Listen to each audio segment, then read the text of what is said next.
বেগম খালেদা জিয়ার অসুস্থতা এবং সেটাকে কেন্দ্র করে তার সন্তান জনাব তারেক রহমান দেশে ফিরছেন কি ফিরছেন না এ নিয়ে আমরা খুব মেতে আছি ডিবেটে। এটা যৌক্তিক কারণেই এটি এখন এই মুহূর্তে সবচেয়ে গুরুত্বপূর্ণ ইস্যু। কিন্তু এর মধ্যে আরেকটা বিচার, এর রায় হলো শেখ হাসিনা, শেখ রেহানা এবং টিউলিপ সিদ্দিকের। আমি খুব অবাক হয়েছি আমাদের বিচার বিভাগ কি পরিকল্পিতভাবে কতগুলো বিতর্ক তৈরি করছে, যার মাধ্যমে এই শেখ হাসিনা বা তার সাথে লোকজন, তার দলের লোকজনের বিচারকে প্রশ্নবিদ্ধ যেন করা যায়। আমার সত্যি সিরিয়াসলি প্রশ্নটা মাথায় এসছে। একটা মামলার রায় হয়েছে সম্প্রতি, আমরা অনেকে হয়তো খেয়াল করেছি, সেটা হলো প্লট নেওয়া নিয়ে, ক্ষমতার অপব্যবহার করে প্লট নিয়েছেন। এটার জন্য শেখ হাসিনা, শেখ রেহানা এই দুইজনকে, মা শেখ রেহানা, শেখ হাসিনা প্লট গ্রহীতা, তারা অনিয়ম করেছেন, তাদেরকে 7 বছরের সশ্রম কারাদণ্ড দেয়া হয়েছে। কিন্তু টিউলিপ সিদ্দিককেও দেওয়া হয়েছে 5 বছরের সশ্রম কারাদণ্ড। আরও 14 আসামি আছে এখানে। ঢাকার বিশেষ জজ আদালত 4 থেকে রায় হয়েছে। এখন টিউলিপ সিদ্দিক কিন্তু প্লট নেননি, তাকে সাজা দেওয়া হয়েছে কেন আমি পড়ি। এই মামলার অভিযোগে টিউলিপ সিদ্দিক নিজে প্লট না নিলেও মা শেখ রেহানাকে প্লট পাইয়ে দিতে তার ক্ষমতার অপব্যবহার করে সাবেক প্রধানমন্ত্রী ও তার খালা শেখ হাসিনাকে প্রভাবিত করেছেন বলে উল্লেখ রয়েছে। বাংলাদেশে বসে আমরা কেউ কি বিশ্বাস করি শেখ রেহানাকে পূর্বাচল একটা প্লট দেওয়ার জন্য টিউলিপ সিদ্দিককে প্রভাব বিস্তার করতে হবে শেখ হাসিনার ওপরে?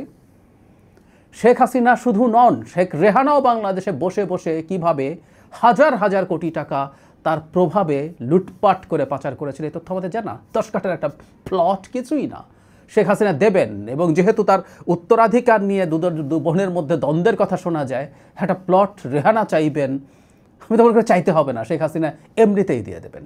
এখানে টিউলিপকে রোল প্লে করতে হয়েছে, আমার কাছে এটা একেবারে গাঁজাখুরি কথা বলে মনে হয়। খানিকটা নেকড়ে আর ভেড়ার গল্পের মতো। নেকড়ে ভেড়ার বাচ্চাকে খাবে, উজানে দাঁড়িয়ে আছে সে ভেড়া, মানে নেকড়ে নিজেও উজানে আছে, ভেড়াকে বলছে পানি তুমি নষ্ট করছো কেন? ভেড়া হচ্ছে বলছে তুমি তো উজানে, আমি তো ভাটিতে, আমি কীভাবে নষ্ট করি? তুমি আমাকে গালি দিয়েছো গত বছর আমার জন্মই হয় নাই, তাহলে তুমি না দিলে তোমার মা দিয়েছে, তোমার মা তো গত বছর ছিল, তারপরে তার ঘাড় মোটকে খেতে হবে। আমার হচ্ছে ঠিক তাই মনে হলো। মানে খুব অবাক হয়ে যায়, একটা আদালতের বিচারক এই ব্যাপারে কনভিন্সড হচ্ছেন। টিউলিপ অসৎ মানুষ, আমি সিরিয়াসলি মনে করি ওই পরিবারের একটাও অনেস্ট মানুষ থাকতে পারে বলে আমি বিশ্বাসই করি না, অনেস্টলি বলছি।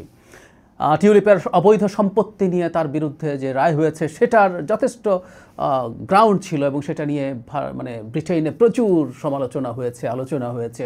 এমনকি টিউলিপকে তার একটা মন্ত্রিত্বের মতো পদ ছিল, সেটা থেকেও সরে যেতে হয়েছে। এর বাইরে বিভিন্ন জায়গায় তিনি তার প্রভাব কাজে লাগাতে পারেন, শেখ হাসিনাকে ব্রিটেনে তার অবস্থা তৈরি করার পেছনে কাজে লাগাতে পারেন এবং সেটার বিনিময়ে বেনিফিট নেওয়া সম্ভব হতে পারে। আর পুতিনের সাথে যখন শেখ হাসিনা দেখা করতে যান সেখানে টিউলিপ ছিলেন। সো রূপপুর পারমাণবিক বিদ্যুৎ কেন্দ্র বা অন্যান্য কোনো ডিলের ক্ষেত্রে হতে পারে, কিন্তু একটা প্লট পাইয়ে দেওয়ার জন্য টিউলিপ এটা করেছেন, এটা স্রেফ গাঁজাখুরি। কিন্তু এগুলোর মাধ্যমে যেটা হয়, বিচার প্রক্রিয়াতে মারাত্মক প্রশ্ন তৈরি করা হয়। আমরা শেখ হাসিনার পতন এবং পালিয়ে যাওয়ার পর হরে ধরে যখন একেবারে হত্যা মামলা দেওয়া হচ্ছিল সবার বিরুদ্ধে, যেই হোক না কেন একটা হত্যা মামলা দিয়ে দাও, এর মাধ্যমে যেমন এই পুরো বিচার প্রক্রিয়াকে প্রশ্নবিদ্ধ করা হয়েছে, মানুষের মনে শুধু না আন্তর্জাতিক জায়গায়ও প্রশ্ন তৈরি করা হয়েছে, ঠিক একই রকম প্রবণতা। সেজন্য আসলে মাথায় প্রশ্ন আসে, এগুলো কি পরিকল্পিত? মামলা না হয় করা হয়েছে, এগুলো তদন্ত হবে, পরে বিচার হবে, সেই বিচারে যাদের হত্যা মামলার সাথে সংস্রব থাকার কথা না সেটা হয়তো বাদও হবে। কিন্তু এটা একটা বিচারিক রায়, একজন জাজ এটা সিদ্ধান্ত নিয়েছেন যে এটা উনি কনভিন্স যে শেখ হাসিনাকে ইনফ্লুয়েন্স করেছেন টিউলিপ। আমি সরি, এই ধরনের কাজ করে কোনো লাভ নেই, ক্ষতি করা ছাড়া। এসব করার মাধ্যমেই এগুলোই গ্লোবালি আলোচিত হবে। ব্রিটেনের পত্রপত্রিকা এগুলো নিয়ে নিউজ করারই কথা। তিনি গুরুত্বপূর্ণ একজন সদস্য, লেবার পার্টির এমপি, গুরুত্বপূর্ণ পদে আছেন। গত কেলেঙ্কারিটা না হলে খুবই জুনিয়র ধরনের একটা মন্ত্রীও ছিলেন, আরও তার উন্নতির সুযোগ ছিল। সো টিউলিপ খবর হবেন এবং তারা আরও এই ব্যাপারগুলো ডিটেইল খুঁজে যখন বের করবেন, এগুলো নিয়ে দেখা যাবে যে আমাদের দেশের বিচারের নামে তারা মন্তব্য করতে পারেন এবং এগুলো আওয়ামী লীগ ব্যবহার করবে, ভারত ব্যবহার করবে, যে কী ধরনের প্রহসন এখানে চালানো হচ্ছে। খুবই দুঃখজনক, খুবই হাস্যকর। এবং আমি এই রায়টাকে হত্যা মামলার চাইতে বেশি খারাপ মনে করি, কারণ ওগুলো মামলা হয়েছে, ওই মামলা নেয়া নিয়েই আমরা প্রশ্ন করি, কিন্তু এখানে এটার একটা বিচারিক রায় হয়েছে। আমাদের আদালত কনভিন্সড হয়ে বিচার করেছেন।